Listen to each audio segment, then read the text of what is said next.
ದೀಪ ಹಚ್ಚಬೇಕಿದೆ. ಮಣ್ಣ ಹಣತೆಯ ಕಣ್ಗಳೊಳಗೆ ಸುಮ್ಮನೆ ಇಳಿದು ಬಿಡೋಣ.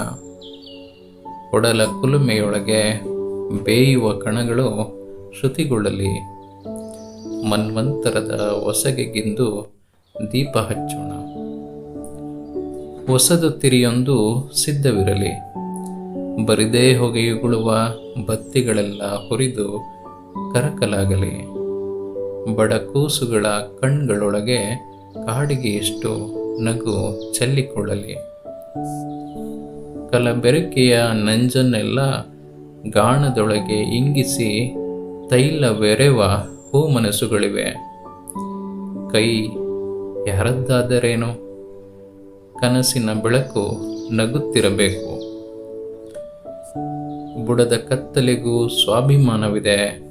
ಮಬ್ಬು ಮಂಪರಿನಲ್ಲಿ ಮಲಗಿಕೊಂಡ ಇತಿಹಾಸವದು ಎಚ್ಚರಗೊಂಡು ಸತ್ಯ ಮಿಥ್ಯ ಪ್ರತಿಬಿಂಬಗಳು ಪ್ರತಿಫಲಿಸಲಿ. ದಿಟ್ಟತೆಯ ಕಿಡಿಗಳೆಂದು ಕುಡಿಯೊಡೆಯುತ್ತಿರಲಿ. ದಿಟ್ಟತೆಯ ಕಿಡಿಗಳೆಂದು ಕುಡಿಯೊಡೆಯುತ್ತಿರಲಿ. ನಮಸ್ತೆ ಗೆಳೆಯರೇ, ಇದು ರಮ್ಯ ಮೂರ್ನಾಡು ಇವರು ಬರೆದ ಒಂದು ಕವಿತೆಯಾಗಿದ್ದು, ಧನ್ಯವಾದಗಳು.